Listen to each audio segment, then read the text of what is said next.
Students, whatever homework is given to you, you have to submit it on the very next day between 8 am to 1 pm to the given WhatsApp number, and it is compulsory to submit your homework as your attendance will be marked on the basis of your submission.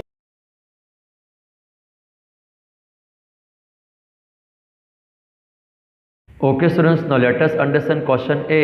Fill in the blanks with the correct answer. Okay, number 1 is the road network of India is the dash in the world, and the options are A. largest, B. second largest, and the answer is option B. second largest.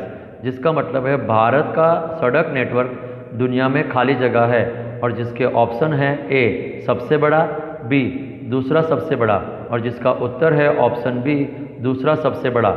Number 2, Sulabh international is a dash, and the options are a government organisation, b social service organisation, and the answer is option b social service organisation. जिसका मतलब है सुलभ international एक खाली जगह है और जिसके ऑप्शन हैं ए सरकारी संगठन, बी सामाजिक सेवा संगठन, और जिसका उत्तर है ऑप्शन बी सामाजिक सेवा संगठन. Number 3, open defecation is found in dash, and the options are a rural areas only, b rural and urban areas, and the answer is option b rural and urban areas. जिसका मतलब है खुले में शौच खाली जगह में पाया जाता है और जिसके ऑप्शन हैं ए ग्रामीण क्षेत्रों में ही, बी ग्रामीण और शहरी क्षेत्रों में, और जिसका उत्तर है ऑप्शन बी ग्रामीण और शहरी क्षेत्रों में. Number 4, street lights have to be provided by the dash, and the options are a residents, b government, and the answer is option b government. जिसका मतलब है खाली जगह द्वारा गली की बत्तियां उपलब्ध करवाई जाती है और जिसके ऑप्शन हैं ए निवासियों, बी सरकार, और जिसका उत्तर है ऑप्शन बी सरकार. Number 5, through public distribution system the government ensures that dash reach the masses, and the options are a clothes, b food grains, and the answer is option b food grains. जिसका मतलब है सार्वजनिक वितरण पद्धति के माध्यम से सरकार यह सुनिश्चित करती है कि खाली जगह जनता तक पहुँचे, और जिसके ऑप्शन हैं ए कपड़े, बी अनाज, और जिसका उत्तर है ऑप्शन बी अनाज.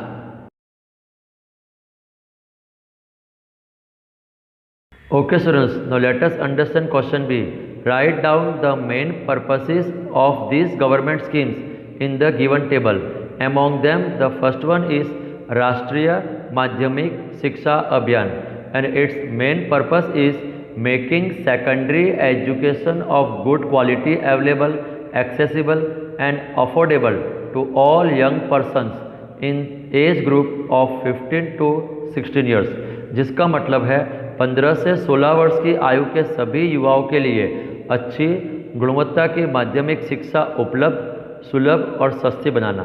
Number 2 is Mahila Samakhya Yojana, and its main purpose is tracing on encouraging more girls to enrol in schools, bring down the drop out rate of girls from schools and thus empower them.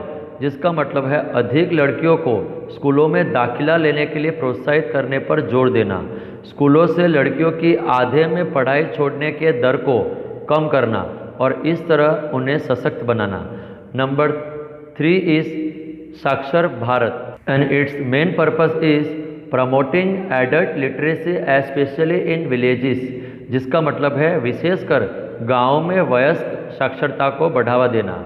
The aim was not just to make the adult population literate, but also to spread awareness about social issues and inequalities which exist in society.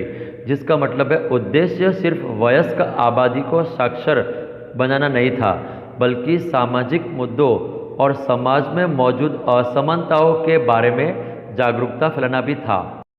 Number 4 is प्रधानमंत्री ग्राम सड़क योजना, and its main purpose is to improve rural connectivity and construct all weather roads to develop the rural areas. जिसका मतलब है ग्रामीण संपर्कता को बेहतर बनाने और ग्रामीण क्षेत्रों को विकसित करने के लिए सभी मौसम सड़कों का निर्माण करना। एंड नंबर 5 इज स्वच्छ Bharat mission and its main purpose is millions of school and university students across India took a pledge to make India a clean country at par with other countries, जिसका मतलब है भारत भर में लाखों school और विश्वविद्यालय के छात्रों ने अन्य देशों के साथ मिलकर भारत को एक स्वच्छ देश बनाने का संकल्प लिया। Okay students, now let us understand question C. Correct the following statements. First one is the Food Corporation of India is responsible for providing midday meals, and the incorrect answer is providing midday meals, and the correct answer is public distribution system, जिसका मतलब है भारतीय खाद्य निगम मध्यांतर भोजन प्रदान करने के लिए जिम्मेदार है, और गलत आंसर है मध्यांतर भोजन प्रदान करने, और सही उत्तर है सार्वजनिक वितरण पद्धति।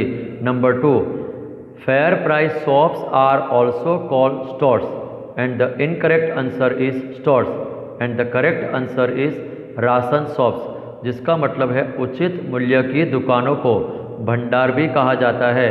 गलत उत्तर है भंडार, सही उत्तर है राशन की दुकानें। Number 3, grants and loans are a source of funds for the central government, and the incorrect answer is grants and loans, and the correct answer is taxes, जिसका मतलब है अनुदान और ऋण केंद्र सरकार के लिए धन का एक स्रोत है। गलत उत्तर है अनुदान और ऋण, सही उत्तर है कर। Number 4, roads are required only in the urban areas, and the incorrect answer is only, and the correct answer is both in rural and in the urban areas, जिसका मतलब है केवल शहरी क्षेत्रों में सड़कों की आवश्यकता है, और गलत उत्तर है केवल, सही उत्तर है ग्रामीण और शहरी दोनों क्षेत्रों में। Number 5, the current ways for skilled labour is 100 rupees, and the incorrect answer is 100, and the correct answer is 447, जिसका मतलब है कुशल श्रम के लिए वर्तमान मजदूरी 100 रुपये है। गलत उत्तर है 100, सही उत्तर है 447। Okay students, now let us understand question D. Answer these questions in brief. First one is what are the responsibilities of the government? यह क्वेश्चन का मतलब होता है कि सरकार की जिम्मेदारियां क्या है, and the answer is a government also performs functions in accordance with the constitution so that the citizens can enjoy their political rights, जिसका मतलब है एक सरकार भी संविधान के अनुसार कार्य करती है ताकि नागरिक अपने राजनीतिक अधिकारों का आनंद ले सके। A government aims to provide all the basic amenities which are required to develop the society and ensure the welfare of people, जिसका मतलब है एक सरकार का उद्देश्य समाज को विकसित करने और लोगों के कल्याण को सुनिश्चित करने के लिए सभी बुनियादी सुविधाएं प्रदान करना है। Reforms in the existing systems are introduced from time to time by the government so that the economy of the country can be improved and poverty is eradicated, जिसका मतलब है सरकार द्वारा समय समय पर मौजूदा व्यवस्थाओं में सुधार पेश किए जाते हैं ताकि देश की अर्थव्यवस्था में सुधार हो सके और गरीबी को नाबूद किया जा सके। The government introduces schemes and makes laws for public welfare, जिसका मतलब है सरकार योजनाओं का परिचय देती है और लोक कल्याण के लिए कानून बनाती है।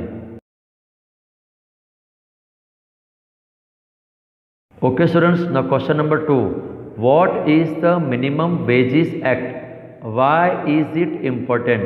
यह क्वेश्चन का मतलब होता है कि न्यूनतम मजदूरी अधिनियम क्या है, यह महत्वपूर्ण क्यों है? And the answer is the minimum wages act was passed in 1948 in order to prevent the exploitation of workers and ensure a basic standard of living for them, जिसका मतलब है श्रमिकों के शोषण को रोकने और उनके लिए बुनियादी जीवन स्तर सुनिश्चित करने के लिए न्यूनतम मजदूरी अधिनियम 1948 में पारित किया गया था। Due to population poverty and demand for labour in the industrial and construction sectors, workers were forced to work often without due remuneration, जिसका मतलब है औद्योगिक और निर्माण क्षेत्रों में आबादी, गरीबी और श्रम की मांग के कारण श्रमिकों को बिना वेतन के अक्सर काम करने के लिए मजबूर किया जाता था। The government protected the interest of the workers with the help of this act, जिसका मतलब है सरकार ने इस अधिनियम की मदद से श्रमिकों के हितों की रक्षा की।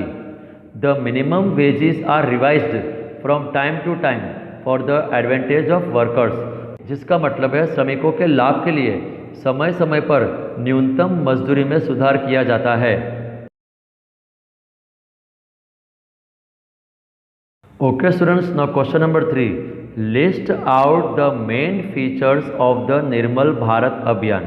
यह क्वेश्चन का मतलब होता है कि निर्मल भारत अभियान की मुख्य विशेषताओं को सूचीबद्ध करें। And the answer is Nirmal Bharat Abhiyan was launch with a vision to create awareness among the rural people about the importance of hygiene, जिसका मतलब है स्वच्छता के महत्व के बारे में ग्रामीण लोगों में जागरूकता पैदा करने के लिए निर्मल भारत अभियान की शुरुआत की गई। The scheme aims to provide total sanitation coverage in the villages by 2022, जिसका मतलब है इस योजना का लक्ष्य 2022 तक गांव में संपूर्ण स्वच्छता का विस्तार प्रदान करना है। School sanitation is highlighted as one of the important components under the Nirmal Bharat Abhiyan, जिसका मतलब है निर्मल भारत अभियान के तहत स्कूल स्वच्छता को एक महत्वपूर्ण घटक के रूप में प्रकाशित किया गया है। The scheme focuses on toilet construction combined with hygiene education to promote early adoption of toilet usage in rural government school, जिसका मतलब है यह योजना ग्रामीण सरकारी स्कूलों में शौचालय के उपयोग को शीघ्रता से बढ़ावा देने के लिए स्वच्छता शिक्षा के साथ संयुक्त शौचालय निर्माण पर केंद्रित है। Okay students, now question number 4, how has the pulse polio campaign helped in countering the challenge of polio. यह क्वेश्चन का मतलब होता है कि पल्स पोलियो अभियान ने पोलियो की चुनौतियों का मुकाबला करने में कैसे मदद की है। And the answer is the pulse polio campaign has been a successful initiative under NHM scheme, जिसका मतलब है पल्स पोलियो अभियान NHM योजना के तहत एक सफल पहल रही है। It has eradicated polio by creating awareness about preventive medication, जिसका मतलब है निवारक दवा के बारे में जागरूकता पैदा करके पोलियो को मिटा दिया है। Extensive campaigns are conducted by the government to promote and create awareness about the scheme, जिसका मतलब है सरकार द्वारा योजनाओं के बारे में जागरूकता को बढ़ावा देने और बनाने के लिए व्यापक अभियान चलाए जाते हैं। Okay students, now let us understand question A. Answer these questions in detail. And the first one is elaborate the schemes that are made by the government to promote healthcare in India. यह question का मतलब होता है कि भारत में स्वास्थ्य देखभाल को बढ़ावा देने के लिए सरकार द्वारा बनाई गई योजनाओं का विस्तृत वर्णन करें। And the answer is under NHM the government launches various health schemes for eradication of disease, preventing malnutrition among children and adults, immunization programs and spreading awareness about seasonal disease, जिसका मतलब है NHM के तहत सरकार बीमारियों के निवारण के लिए विभिन्न स्वास्थ्य योजनाएं शुरू करती है, बच्चों के बीच कुपोषण को रोकती है, वयस्कों को टीकाकरण करती है, मौसमी बीमारियों के बारे में जागरूकता फैलाती है। The Pulse Polio Campaign has been a successful initiative under NHM scheme, जिसका मतलब है पल्स पोलियो अभियान NHM योजना के तहत एक सफल पहल रही है। The central government health scheme covers around 17 cities across India, जिसका मतलब है केंद्र सरकार की स्वास्थ्य योजना पूरे भारत में लगभग 17 शहरों को शामिल करती है। This scheme provides health care facilities to all the government employees and their family members, जिसका मतलब है यह योजना सभी सरकारी कर्मचारियों और उनके परिवार के सदस्यों को स्वास्थ्य देखभाल की सुविधा प्रदान करती है। Various schemes like Janani Suraksha Yojana spread awareness about nutrition and overall wellness of mothers to be, जिसका मतलब है जननी सुरक्षा योजना जैसी विभिन्न योजनाओं ने पोषण और माताओं के समग्र कल्याण के बारे में जागरूकता फैलाई। Okay students, now question number 2, what are improved and not improved sources of water. यह क्वेश्चन का मतलब होता है कि पानी के बेहतर और ना बेहतर स्रोत क्या है। And the answer is water for supply is generally taken from improved and not improved sources, जिसका मतलब है आपूर्ति के लिए पानी आमतौर पर बेहतर और जो बेहतर नहीं है उन स्रोतों से लिया जाता है। Some of the improved sources are the piped water, borewells and harvested rain water, जिसका मतलब है कुछ बेहतर स्रोत पाइप का पानी, बोरवेल और जमा किया हुआ वर्षा जल है।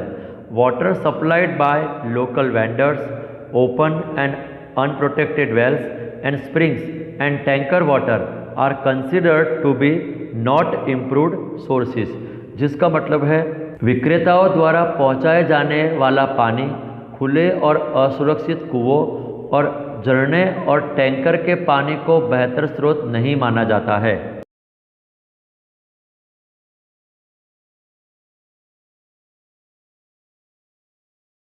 Okay students, now question number 3, what are the main features of the public distribution system. यह क्वेश्चन का मतलब होता है कि सार्वजनिक वितरण पद्धति की मुख्य विशेषताएं क्या है। And the answer is the main objective of the department of food and public distribution is to ensure food security for the country through effective procurement and distribution of grains, जिसका मतलब है आहार और सार्वजनिक वितरण विभाग का मुख्य उद्देश्य प्रभावी खरीद और अनाज के वितरण के माध्यम से देश के लिए आहार सुरक्षा सुनिश्चित करना है। Food grains procured from different areas have to be stored properly, then they have to be transported and delivered to the distributing agencies from where they can reach the people, जिसका मतलब है विभिन्न क्षेत्रों से खरीदे गए अनाजों को सही तरीके से संग्रहित किया जाता है, फिर उन्हें परिवहन और वितरण संस्थाओं को पहुंचाना पड़ता है जहां से वे लोगों तक पहुंच सकते हैं।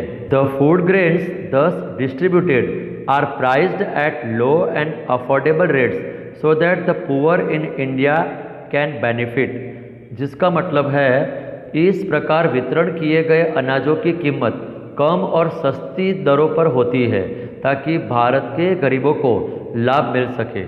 The role of the food corporation of India FCI is to ensure supply of food grains to the states and union territories as per the allotment made by the government of India and the prices issued by the government, जिसका मतलब है भारतीय अनाज निगम FCI की भूमिका भारत सरकार द्वारा किए गए निर्धारण और सरकार द्वारा जारी कीमतों के अनुसार राज्यों और केंद्र शासित प्रदेशों को अनाज की आपूर्ति सुनिश्चित करना है।